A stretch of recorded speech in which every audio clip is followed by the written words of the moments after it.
అంబటిపైన దాడి వ్యవహారం ఏపీ హైకోర్టుకు చేరింది. హౌస్ మోషన్ పిటిషన్ వేసింది అంబటి రాంబాబు భార్య విజయలక్ష్మి.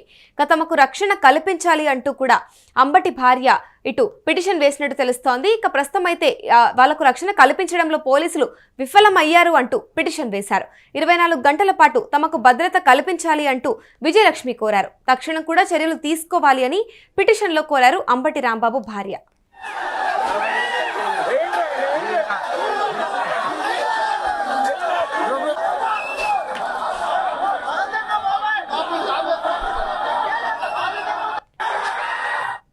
ఇదే అంశంపైన పూర్తి డీటెయిల్స్ మా ప్రతినిధి కిరణ్ అందిస్తారు. కిరణ్, చెప్పండి, హౌస్ మోషన్ పిటిషన్ వేశారు అంబటి రాంబాబు భార్య అని తెలుస్తోంది. కంప్లీట్ డీటెయిల్స్ ఏంటి? అమూల్య, ఏపీ హైకోర్టుకు అంబటి రాంబాబు దాడి వ్యవహారం చేరింది.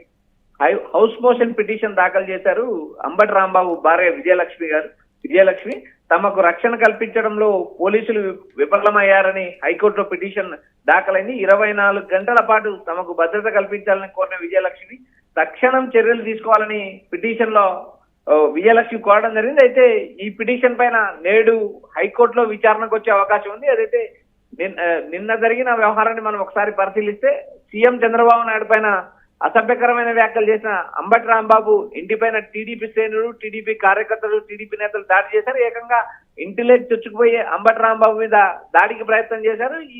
ఈ ప్రయత్నాన్ని పోలీసులు అక్కడ ఉన్న అడ్డుకోలేకపోయారంటూ ఒకవైపు విమర్శలు వస్తున్నా, మరోపక్క రాష్ట్ర స్థాయిగా టీడీపీ శ్రేణులు, నేతలు ఆందోళన వ్యక్తం చేశారు. మరోపక్క ధర్నాలు, నిరసనలు కొనసాగిస్తున్నారు. సీఎం చంద్రబాబు నాయుడు పైన అసభ్యకరంగా మాట్లాడిన అంబటి రాంబాబు తక్షణం క్షమాపణ చెప్పాలంటూ డిమాండ్ చేశారు. ఈ క్షమాపణలు చెప్పకపోతే తీవ్రమైన పరిణామాలు ఉంటాయంటూ మరోపక్క నిన్న రాత్రి జరిగిన అనూహ్య పరిణామాల నేపథ్యంలో అంబటి రాంబాబు ఇంటి వద్ద ఉన్న టీడీపీ శ్రేణులందరినీ చెదరగొట్టి అంబటి రాంబాబును అరెస్ట్ చేసి నల్లపాడు పోలీస్ స్టేషన్ కు తరలించారని మనకు సమాచారం వినిపిస్తుంది. అయితే నేడు కోర్టుకు హాజరుపరుస్తారా లేక 41A నోటీస్ ఇచ్చి విచారిస్తారనే అంశం మనకి ఇప్పటికైతే సమాచారం లేదు. ప్రస్తుతానికి అంబటి రాంబాబు భార్య విజయలక్ష్మి అయితే హైకోర్టు తలుపు తట్టారు. హైకోర్టులో లంచ్ మోషన్ పిటిషన్ వేశారు. అది నేడు విచారణకు వచ్చే అవకాశాలు స్పష్టంగా ఉన్నాయి. అమూల్య, అంటే మరి ఇప్పుడు చూసుకుంటే పోలీసులు అరెస్ట్ చేశాక కూడా దాడి చేశారు అని తెలుస్తుంది టీడీపీ నేతలు. మరి ఇప్పుడు అంటే దాని అనంతరం కూడా పోలీసు రక్షణ కల్పించలేదా? పిటిషన్ వేసేంత వరకు కూడా ఆగారా? అమూల్య, ఏదైతే విజయలక్ష్మి వేసిన అత్యవసర పిటిషన్ ని మనం ఒకసారి గమనిస్తే తమ ఇంటిలో తమను అక్రమంగా పోలీసులే నిర్బంధించారని ఆమె పిటిషన్ దాఖలు చేశారు. తమతో పాటు 60 మందిని పోలీసులు అక్రమంగా తమ ఇంటిలోనే నిర్బంధించారంటూ ఆమె లంచ్ మోషన్ పిటిషన్ దాఖలు చేశారు. ఆమె హౌస్ మోషన్ పిటిషన్ లో శాంతి భద్రతల సమస్య ఉందని, పోలీసులు రక్షణ కల్పించడంలో విఫలమయ్యారు కాబట్టే తమకు 24 గంటల పాటు హైకోర్టు ఆదేశాలతో రక్షణ కల్పించాలని కోరారు. ఇక్కడ టీడీపీ నేతలు అంబటి రాంబాబు పైన హత్యా ప్రయత్నం చేశారు. అంబటి ఇంట్లోకి వెళ్లి విధ్వంసం సృష్టించారనే ఆరోపణల పైన ఆమె హైకోర్టుకి వెళ్లారు. అదేవిధంగా అంబటి రాంబాబు ఇంటిపై కానీ అంబటి రాంబాబు పై కానీ ఆ రాంబాబు పైన కానీ కర్రలు, రాడ్లతో దాడి చేయడానికి ప్రయత్నం చేశారు. ఇంట్లో ఫర్నిచర్ ను, కారును కూడా ధ్వంసం చేశారు.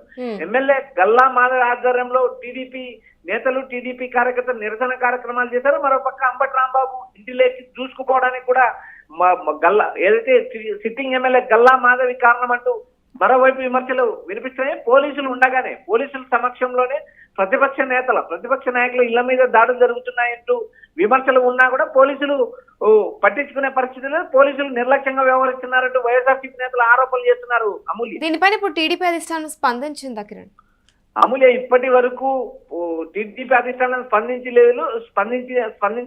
టీడీపీకి సంబంధించిన కీలక నాయకులు ఏదైతే మంత్రులు గాని, అటు టీడీపీ గాని, ఇటు బీజేపీ గాని, జనసేన గాని నాయకులు స్పందిస్తున్నారు. అంబటి రాంబాబు వ్యవహార శైలి కరెక్ట్ కాదు, మాట్లాడడం కరెక్ట్ కాదంటూ విమర్శలు గుర్తున్నారు. మరోపక్క ఏదైతే అంబటి రాంబాబు పైన ఇంటిపైన జరిగిన దాడి గురించి అటు టీడీపీ నేతలు, జనసేన నేతలు, ఇటు అధికార పార్టీకి సంబంధించిన కీలక నేతలు ఎవరు కూడా మాట్లాడటం లేదు. ఏదైతే జరిగిన వ్యవహారం పైన మా కార్యకర్తలు ఉద్రిక్తత చెందారు, ఆవేదన చెంది అంబటి రాంబాబు ఇంటిపైకి వెళ్లారనే అనే విధంగా చెప్తున్నారు తప్పితే ప్రజాస్వామ్యంలో ప్రతిపక్ష నేతల ఇళ్లపైన దాడి చేయడం కరెక్ట్ కాదు అంటూ అధికార పార్టీ నేతలు ఎవరు దాన్ని ఆ విధంగా మాట్లాడిన పరిస్థితి లేదు.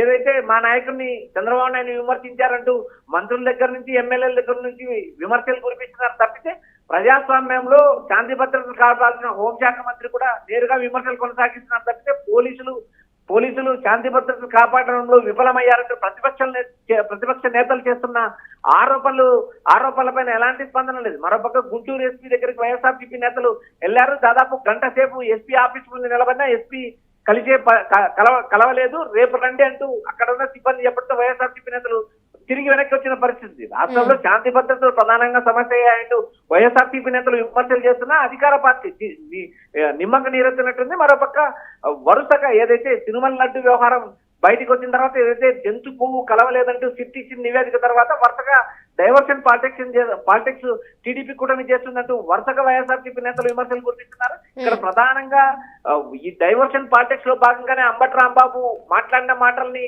ఈ రాష్ట్ర వ్యాప్తంగా టీడీపీ ఆందోళనకు తీసుకున్నది. అది అక్కడికక్కడ ఖండించాల్సి ప్రజాస్వామ్యంలో ఏ నాయకుడిని కూడా అసభ్యకరంగా మాట్లాడకుండా అది ఎవరైనా ఖండించాల్సిన ఖండించే వరకు ఆగాల్సిన విషయాన్ని ఏకంగా ప్రతిపక్ష నేత ఏదైతే గతంలో మంత్రిగా పనిచేసిన అంబటి రాంబాబు ఇంటిపైన దాడి చేయడం ఎంతవరకు సమంజసం అనే విషయంలో మాత్రం టీడీపీ నేతలు కానీ జనసేన నేతలు కానీ బీజేపీ నేతలు కానీ క్లారిటీ ఇవ్వలేదు. కేవలం సీఎం చంద్రబాబును అసభ్యకరంగా మాట్లాడిన అంశంపైనే ప్రధానంగా చర్చ నడుపుతున్నారు తప్పితే ఒక ప్రజాస్వామ్యంలో మాటలు మాట్లాడేటప్పుడు ఆవేశంలో ఆక్రోధంలో మాటలు జరగడం అత్యంత సహజం. ఇలాంటి నేపథ్యంలో ప్రజాస్వామ్యంలో ఉన్న అధికార పార్టీ కూడా జాగ్రత్తలు వహించాల్సిందిపై ఏకంగా అధికార పార్టీని దాడులు ప్రోత్సహించినట్టు ప్రతిపక్ష వైఎస్ఆర్సీపీకి విమర్శలు కురిపించే అవకాశం ప్రభుత్వమే ఇచ్చిందనే విమర్శలు వినిపిస్తున్నాయి. అమూల్య, రైట్. ఇప్పుడు ఈ పిటిషన్ కి సంబంధించి చూస్తే అంటే ఇటు హైకోర్టు నుంచి ఆదేశాలు వచ్చాకే భద్రత కల్పిస్తారా లేదా తక్షణంగా ఏమైనా రక్షణ కల్పించే అవకాశం ఉందా? అమూల్య, రాత్రి జరిగిన వ్యవహారాన్ని మనం ఒకసారి గమనించినప్పుడు అక్కడ ఉన్న టీడీపీ క్యాడర్ను టీడీపీ నేతలను చెదరగొట్టి అంబటి రాంబాబును అరెస్ట్ చేశారు. ఆయన నల్లపాడు పోలీస్ స్టేషన్ లో ఉంచారనే సమాచారం వినిపిస్తుంది. అయితే ఆయనకు 41A నోటీస్ ఇచ్చి విచారణ కొనసాగిస్తారా లేక అరెస్ట్ చేసి లోపలి జైలుకు పంపిస్తారనే అంశం మనకైతే క్లారిటీ లేదు. అయితే ప్రస్తుతం హైకోర్టులో లంచ్ మోషన్ పిటిషన్ దాఖలు చేశారు. ఈ పిటిషన్ పైన హైకోర్టు ఏం ఉత్తర్వులు ఇస్తుంది అనేది మరి కొద్దిసేపట్లో తేలనుంది. Amulya, right. Thank you Kiran. AP హైకోర్టుకు అంబటి పైన దాడి వ్యవహారం చేరింది. ఇక హౌస్ మోషన్ పిటిషన్ పైన అంబటి రాంబాబు భార్య ఇటు పిటిషన్ వేసినట్టు తెలుస్తోంది. ఇక తమకు రక్షణ కల్పించడంలో పోలీసులు విఫలమయ్యారు అంటూ పిటిషన్ దాఖలు చేశారు. 24 గంటల పాటు తమకు భద్రత కల్పించాలి అని విజయలక్ష్మి కోరారు. ఇక తక్షణం చర్యలు తీసుకోవాలి అంటూ పిటిషన్లో అంబటి రాంబాబు భార్య కోరినట్టు తెలుస్తోంది. ఇక నిన్న జరిగిన ఏదైతే చంద్రబాబు పైన అసభ్యకర వ్యాఖ్యలు చేశారో దానికి సంబంధించి టీడీపీ నేతలు ఆయన ఇంటి వద్దకు చేరి అక్కడ కారణం ఉండొచ్చు ఆయన ఇంటిని కూడా ధ్వంసం చేశారు. ఇక దానికి అనంతరం కూడా ఇటు అంబటి రాంబాబుని అరెస్ట్ చేసి పోలీసులు తీసుకెళ్లారు. ఇక దీనికి సంబంధించి ఇప్పుడు అంబటి రాంబాబు భార్య ఇటు పిటిషన్ వేసినట్టు తెలుస్తోంది. తక్షణంగా కూడా చర్యలు తీసుకోవాలి అంటూ ఆమెకి రక్షణ కల్పించాలి అంటూ అంబటి రాంబాబు భార్య కోరినట్టు తెలుస్తోంది. ఇక కొన్ని గంటల్లో అయితే హైకోర్టు ఈ పిటిషన్ పైన విచారణ జరిపైతే ఇప్పుడు ఎటువంటి చర్యలు తీసుకుంటుంది, ఎటువంటి నిర్ణయం తీసుకుంటుంది అనేది కూడా చూడాల్సి ఉంది. ప్రస్తుతం ఇప్పుడు అంబటి రాంబాబు పైన విచారణ జరుపుతారా లేదా అరెస్ట్ చేస్తారా అంటే జైలుకు పంపిస్తారా అనేది కూడా చూడాల్సి ఉంది.